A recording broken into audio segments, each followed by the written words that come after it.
Olá, eu sou Rena, embaixadora 2020 da TOTS, e hoje iremos te convidar para conhecer a realidade de refugiados LGBTI+, no Brasil. O Thiago Costa, que trabalha na Acnur, Alto Comissariado das Nações Unidas para os Refugiados, conversou com a gente e contou um pouco do seu trabalho e da vivência dessas pessoas que estão em busca de refúgio. Então aumenta seu som e escuta essa entrevista. Tenho atuado como gestor de casos LGBT, né? E eu atendo pessoas trans que vêm da Venezuela, especificamente. O fluxo relacionado a gênero é bem maior quando se trata de mulheres trans, né? Quando se trata de homens trans, são totalmente invisibilizados. E tudo inicia na questão da documentação, assim como no Brasil, né? Existe a política do uso do nome social, como para brasileiros, dentro da documentação do protocolo de refúgio, o de residência e também no CPF.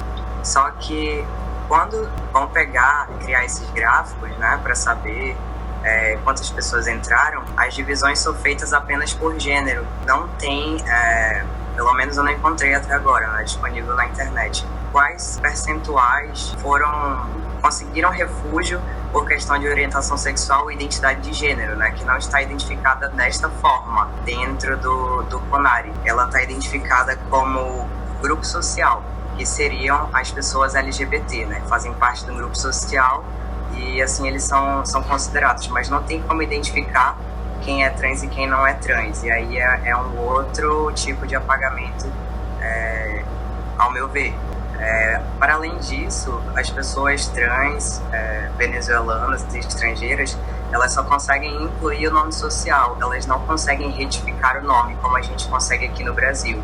Então, nesse processo que teve do cadastro do auxílio emergencial, muita gente contou, tanto estrangeiros quanto brasileiros, eu auxiliei pessoas LGBTs venezuelanas a fazer esse cadastro, e muitas mulheres trans foram desconsideradas enquanto mulheres chefes de família, porque elas não podem alterar o nome, só tem como colocar o nome social, e os CRAs, os bancos ainda não têm esse cruzamento de informações, né? Apesar de os bancos já terem uma resolução do Banco Central para seguir, que obriga a inclusão do nome social para fins tratativos, né? Pode colocar o nome no cartão, quando você for numa agência vai ser tratado pelo nome social, e só para fins internos, né? de programas dentro do banco, eles podem ver o seu nome de batismo. Mas os CRAs não têm um campo que inclua o uso do nome social, e isso foi uma grande barreira para reconhecer mulheres trans enquanto mulheres e homens trans enquanto homens, né? Na questão do auxílio emergencial e nas outras questões assistenciais, como o Bolsa Família, por exemplo. E aí eu atuo no Instituto Humana e também no Coletivo Gênero, que é um coletivo que eu montei com mais 3 amigos desde 2016, e a gente coloca em questão as pautas dos homens trans aqui em Manaus, que é muito invisibilizada. A questão de atendimento ginecológico para homens, porque a ginecologia é sempre vista como fins reprodutivos e sempre colocam apenas a mulher cis, né, à frente dessa ideia, né? Não imaginam que homens podem gestar e menstruar e por aí vai. Certo. Parabéns aí pelo trabalho. É um trabalho muito fundamental e tá à frente dessa realidade, que é uma realidade principalmente de refugiados, que eles estão fora de seus países, numa outra realidade, ter que lidar com toda essa situação. Além de lidar com a questão questão de gênero mesmo, a questão de ser trans e ainda estar em refúgio em outro país, então eu não consigo imaginar como deve estar sendo para eles. Então, parabéns aí pelo trabalho e parabéns aí pela startup também. Então, a gente queria que você contasse o que significa estar refugiado, para quem não entende. O que significa estar refugiado? Tem uma diferença grande aí entre o refugiado e o imigrante. São duas coisas totalmente diferentes. Quando a pessoa está enquanto imigrante, o deslocamento dela é totalmente voluntário e pode ser um deslocamento temporário ou definitivo, né? E o refugiado, ele não é um deslocamento voluntário, é um deslocamento forçado por perseguição, né, política ou religiosa, ou contra um grupo específico, no caso dos LGBTs, ou por nacionalidade, né? E o refúgio é muito confundido com o asilo político, né? Porque o asilo político também é por questões de perseguição política, só que ele só fica, o asilo só fica na questão da perseguição política. E o refúgio, ele abrange essas outras áreas, né? Que é da religião, dos grupos sociais e da nacionalidade. Então, já respondendo uma das outras perguntas, porque está vinculado, existe uma lei aqui no Brasil, né? Que é uma política pública que auxilia pessoas estrangeiras a conseguir refúgio aqui, que é a Lei 9.474 de 97. E ela simplifica as exigências na apresentação de documentação, né, de pessoas estrangeiras, e garante o acesso e apoio a questões de assistência social aqui no Brasil. E ela é toda baseada na Convenção de Genebra de 1951, né, que garante que a pessoa refugiada não seja expulsa nem devolvida para seu país enquanto houver risco de vida para ela. Certo.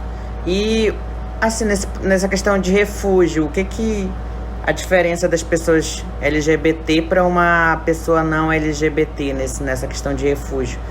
Qual é a especificidade de cada um? O que diferencia, se agrava ou se não agrava? A grande diferença é um agravante que, além da questão do gênero que se performa, né, exteriormente, as pessoas LGBT são violentadas pelo país pelas pessoas do país de destino e também pelas pessoas do próprio país dela, porque essa violência baseada em gênero, ela também migra. As pessoas, por exemplo, as pessoas cis hétero venezuelanas podem ser totalmente LGBT-fóbicas e elas migram juntamente com um grupo de pessoas LGBTs. A questão deles serem da mesma nacionalidade não garante que eles não vão fazer certos tipos de violência, né, só por estarem em outro país. Eles continuam cometendo esses atos homofóbicos, transfóbicos, bifóbicos, enfim, em outro local, porque eles não deixam de pensar da forma que eles pensavam só por estarem em outro país, né? Eu vejo muita gente falando, poxa, mas todos são venezuelanos, eles tinham que dar as mãos e se ajudar. Mas o que acontece é que cada pessoa tem uma cabeça, cada pessoa pensa de um jeito, e aí, ainda mais nessa questão de quarentena, né, que tá todo mundo fechado, então a quantidade de atendimentos de vítimas de violência baseada em gênero aumentou para a gente atender, né? Foram muitas idas para acompanhamentos na delegacia, no IML, para fazer corpo e delito, e, enfim, outros fatores agravantes, né? Mas as pessoas LGBT são mais vulnerabilizadas pela questão da identidade de gênero e orientação sexual e o difícil acesso a essas políticas, né, de assistência social, que acontece também com as pessoas trans brasileiras. Mas eu vejo que as pessoas trans brasileiras ainda têm algumas brechas que elas conseguem utilizar, né? E as estrangeiras não têm muitas brechas, acabam ficando totalmente excluídas e não tem nem auxílio do governo, né? Por exemplo, o governo, no período da alta do coronavírus, abriu vários abrigos em quadras de futebol, arenas, centros de convivência, e a maioria deles era para brasileiros. Não aceitava venezuelanos e estrangeiros. Então a população estrangeira já ficou desassistida nesse quesito, e a LGBT mais ainda, porque tinham abrigos que alegavam que podiam colocar em risco a vida de outros abrigados porque os LGBTs eram perseguidos. E aí alguém podia perseguir o LGBT e acabar machucando algum outro abrigado. Então os LGBTs ficaram, a maioria das vezes, em situação de rua, ou se juntavam para dividir aluguéis em outros lugares, né? O que a gente chama de casas autogeridas. E o que você acha que a gente, enquanto sociedade civil, pode estar fazendo para estar colaborando com essas questões de refúgio, das pessoas refugiadas, principalmente as pessoas refugiadas LGBTI+. Eu vejo que a gente, enquanto sociedade, poderia tentar visualizar soluções, principalmente de empregabilidade, que aí já gera autonomia para as pessoas LGBTs conseguirem dar conta das outras questões, né? Poder ter um dinheiro para ter acesso ao transporte, para ir no serviço de saúde, para ir num local de assistência social, para, enfim, tratar de outras questões que a gente nem imagina, né? Mas as principais que a gente visualiza é esse não acesso ao dinheiro, que dificulta o acesso a todas as outras coisas. E, enfim, eu passei por isso, vivi isso e sei como é difícil a gente ter acesso a qualquer coisa sem ter dinheiro, porque a gente mesmo se exclui, a gente mesmo não se acha digno de viver em sociedade. A gente não aceita um convite para sair, para tomar uma cerveja, porque a gente não tem como gastar R$10 numa cerveja, por exemplo. E aí é uma exclusão estrutural e sistemática, né? Onde a pessoa pode até não estar fazendo isso, mas a estrutura da sociedade em si já pressiona a gente a passar por isso. Certo. E enquanto pessoa que faz parte do movimento social, eu vejo que é de suma importância que as ONGs e o movimento social façam ações, projetos que visualizem essa questão da empregabilidade para as pessoas trans e do acesso à saúde, assistência em questão de delegacia e N coisas, porque é uma população que não está tendo direito à informação na maioria das vezes, né? Elas não conseguem chegar à universidade, não conseguem chegar a uma secretaria para saber o que precisa fazer para conseguir a gratuidade, para fazer a readequação do nome, por exemplo. Entendi. Tiago, o Brasil é um bom país para as pessoas se refugiarem? O que você acha de acordo com a tua experiência? Depende do país que elas vêm, né? A minha troca maior é no diálogo com pessoas da Venezuela. E elas dizem que aqui no Brasil elas têm uma liberdade bem maior para expressar a questão da orientação sexual e identidade de gênero delas sem serem violentadas ou, enfim, agredidas na rua, né? E sobre a questão de políticas públicas que apoiem as pessoas que buscam refúgio, o que melhorou, o que precisa melhorar, como que você vê essa questão? Como eu te falei, existe uma política pública e existe a Lei 9.474 de 97, que simplifica as exigências de documentação, né, para que as pessoas consigam com maior celeridade a questão do refúgio aqui no Brasil. Tudo isso é baseado na Convenção de Genebra de 1951, que dá o direito à pessoa estrangeira de não ser expulsa daqui ou devolvida para o seu país enquanto houver risco de vida para ela, né? Enquanto não houver a mitigação dessas questões.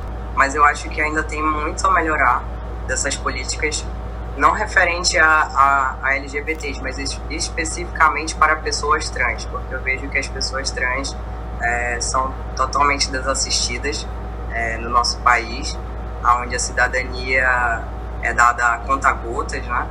Na Venezuela tem muito menos do que tem no Brasil, nem o direito ao nome social eles têm lá, pelo que eles me contaram, né? Porém, existem diversas identidades que a gente não costuma visualizar aqui no Brasil, né? Referente àquelas 31 classificações de identidade de gênero que já existem nos países europeus, casos na Venezuela, mas ainda não estão sendo reconhecidos aqui no Brasil, porque não são identificados com frequência, né? Mas com a chegada de pessoas venezuelanas, eu acredito que isso culturalmente irá mudar. Eu acho que, sei lá, daqui a uns 5 anos já esteja mais firme, assim, essas definições aqui no Brasil. quando a cultura brasileira é somada com a venezuelana, eu acho que tem uma riqueza bem maior de saberes, né? Culinários, sobre questão de gênero, enfim, todas essas questões que são muito amplas, eu não vou conseguir citar tudo aqui. Mas essas leis e essas políticas têm que melhorar muito ainda para assistir as pessoas LGBT e exclusivamente as pessoas trans. A gente vive diante de um cenário assim bem difícil, triste. As estatísticas, de certa forma, nos apresentam dados bem ruins em questão nacional mesmo, em relação à comunidade LGBTI, de assassinatos, de casos de crueldade, muitas coisas de coerção de direitos. Mas é nessa questão de refugiados, você vê um cenário otimista no futuro? Como você vê? Eu acredito que vai melhorar sim, mas a gente precisa politizar esse processo, né? Conseguir documentar toda essa questão, levar para o governo, e não só contar com a sociedade civil, enquanto ONGs, enquanto projetos, porque a gente vai estar jogando a responsabilidade de volta para a população, né? Se a gente continuar não conseguindo adentrar na política. Mas eu vejo que quando a população LGBT brasileira se fortalece na política, assim como existem mulheres trans, né, que estão como vereadoras, como deputadas, eu vejo que elas puxam também a população de refugiados, porque paralelamente tem vidas LGBTs também, e elas com certeza vão ser beneficiadas também, se a gente conseguir galgar isso politicamente. Mas eu visualizo um cenário positivo, porque tem muita gente que está no movimento há muito tempo, tem muita gente jovem entrando no movimento com muitas ideias boas, e enfim, é saber o caminho para documentar isso, né, e cobrar dos nossos governantes. Tiago, uma mensagem final, considerações finais que você deixa? Eu acho que para você, independente de qual seja a sua bandeira, a sua luta, que você não ache que é uma coisa pouca que você está fazendo, porque o mínimo que você está fazendo, ou eu aqui nesse momento, pode atingir 2 pessoas, que mais para frente vão atingir mais 5, que vai atingir mais 10, e isso vai se tornar algo que vai ajudar muitas outras pessoas, né? Porque a sua ajuda é pequena, que ela não vai conseguir atingir várias pessoas. No começo, quando eu comecei o coletivo com os meus amigos, eu achava que era só uma troca de experiências, né? Uma troca de conversas, mas com o tempo a gente conseguiu levar nossas pautas e de muitas outras pessoas que a gente não sabia que ia atingir, e acabamos beneficiando uma população bem maior, né, que é a questão do ambulatório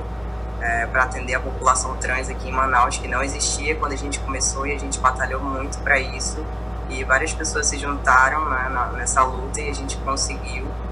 Esse ambulatório atende para mais de 400 pessoas hoje em dia, né, em média. Tá certo. Obrigado, Tiago. Tiago Costa. Parabéns aí pelo trabalho. Obrigado pelo convite. Um abraço aí, pode contar com a gente também. Abraço, tchau, tchau.